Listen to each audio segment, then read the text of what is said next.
Hey guys, Eddie here from Deline Property. Today I want to do a quick video, and this video is super important.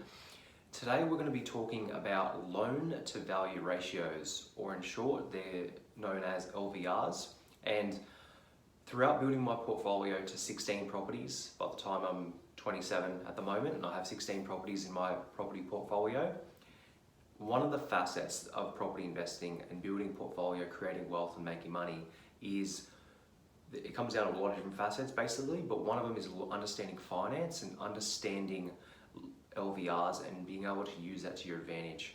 So I've got the whiteboard here today, and I'm going to share with you some some simple things and some more in-depth things about learning loan to value ratios, particularly if you're have a property or have a couple properties maybe, and you want to find out if you have enough equity available to buy another property and to continue building a portfolio.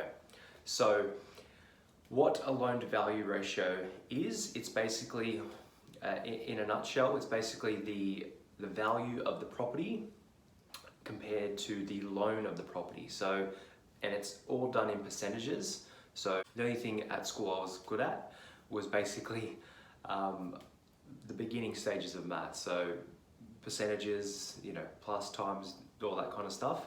But basically, learning percentages is a huge thing. So loan to value ratio is basically if you've got a property and it's worth, as an example, $500,000, and the loan on that is $250,000. So your loan, so just as an example, your property is worth 500K, and you've got a loan on it of 250K. The loan to value ratio on that scenario is basically 50%. So your LVR on this is 50%. But basically 50% LVR, so that's working out your loan to value ratio. If you want to figure out exactly, if you're in this position or you've got a property and you want to figure out exactly how much equity you can get out of the property and use that to continue building your portfolio, what you have to do is learn, loan to value ratios. And generally when you're going to a bank and you're going to get finance, the most a bank will lend you is 80 to sometimes 90%, maybe more, but let's just stick with 80% for this scenario. So 80% loan to value ratio, the bank will only give you a loan of 80% of the property value. So if you've got a property and it's worth 500,000, if your loan is roughly around 250K, this is an example you can use.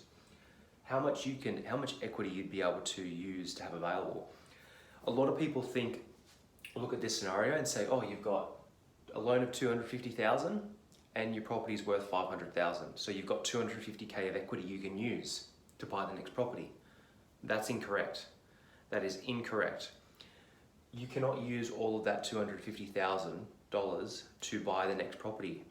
You have to work out first what is 80% of 500,000, your loan to value ratio, your property value.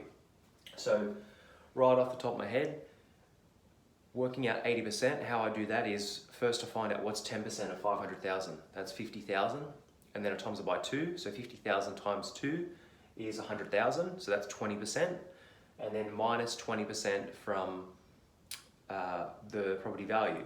So minus 500,000 minus 100,000 is 400,000. So technically, working it out, 80% of 500,000 is 400,000. So I'll do it over, get rid of that. I'll put a line here. That marker's no good. So 80% of that is 400K. So technically speaking, the only equity you can use in this scenario, it's not 250K. You cannot use all the 250K to borrow more, to buy more property as deposits. You basically can use the difference between 250 and 400. That's all you can use technically in this 80% scenario. So 400 minus 250 equals 150K is your available equity to be able to use to buy more property. Now, most people will not learn this. Most people will not even understand this, basically. It's it's simple now, basically, but when I was first learning, property investing, when I was first buying my first 1 or 2, 3 properties, I didn't really understand this properly. It'll probably take a few more videos, and I'm going to try to elaborate on this in some other videos to, I guess, make it a lot easier and simpler to understand. But it all comes down to LVRs, loan to value ratios, understanding them and using them to your advantage on when you can use equity to buy the next property, basically. So if you're not a mortgage broker, if you're not someone that works at a bank and does home loans and all that kind of stuff, if you're not one of those people, most likely you won't understand this. They don't teach you this kind of stuff at school. They don't teach it when you go to buy your first property or anything like that. No one really shows you this kind of stuff. So LVRs, basically, loan to value ratios, is very, very important if you're looking to grow a portfolio of properties, create an income through property, and get yourself to where you want to be financially. So I've used learning loan to value ratios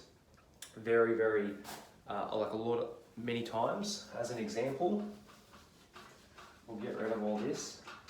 As an example, when I was building my portfolio from around, say, 3 properties to 7 properties, I'm at 16 properties at the moment, but when I was going very, very aggressive within a 2-3 year period, and I was going from 3 properties to 7 properties, I saved up many genuine deposits by working lots of jobs. But another thing is, I bought properties that were below market value, and I bought properties with a really good rental return within metro areas that had lots of growth potential as well. So just as an example, let's use this as an example. If you buy a property that's below market value, or how loan to value ratios can help you is, and understanding it is working out exactly what you need to get your property valued at to be able to use equity to buy the next property.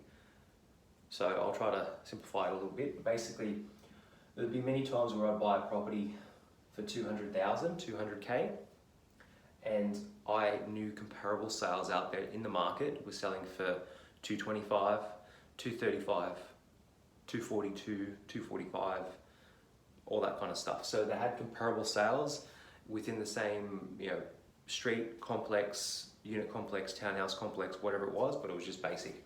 So I've done this before within a few months, within like 2 months. I've had a client do it recently through a buyer's agency. They've done this strategy within about 3 to 4 months, and they did it at a 90% LVR. You can do it at 80%. Sometimes it works a little bit quicker, but let's just say 90% for this scenario. You bought a property at 90%, you bought a property for 200K, and your loan is at 180K. Because you did a 10% deposit, 20K, that's your loan, and that's your property value. So basically, you bought it for 200K, your loan's at 180K. I've got it valued then within a few months. I'll go back to the bank, ask for revaluation. Depending on what bank you do, that's a whole other story. But basically, if you can get it valued at, say, 240, which I've done multiple times, sometimes it takes 3 months, 2 months, 6 months, 8 months, 12 months. But instead of waiting for it to grow in value over 3, 4, 5 years, etc., to do this, if you buy below market value, you can do this pretty much right away, depending on what bank you use and what value you get and what comparable sales you have. Basically 200K, your loan's at 180, then you get it valued back at 240, you ask for a new loan of 90%, it comes back to loan to value ratios again, so 90% new loan of 240K, what's 90% of 240? How do you work that out? Basically, what's 10% of 240 is 24,000, right? So 240K minus 24,000 roughly works out to be around 216K, so that's your new loan. And then how do you work out how much equity you can actually get out of this scenario? This was your first scenario, you bought the property 200, 180, then you got it valued at 240, 216. most people think when this property gets valued at 240 and your loan's at 180, you've got 60K to spend. That's what most people think. You've got 60K, they're like, oh, my property's valued at 240 and my loan's at 180. So I've got 60K I can use to buy another property, right? I can use that full 60K. When in fact, you can't. You have to stick within the loan to value ratios of property. So that's incorrect. Your property is valued at 240. Yes, you have to get a new loan of 90%. So your loan becomes 216. Technically, it goes up, but 216 minus 180,000. So what's 216 minus 180? That works out roughly to be around $36,000.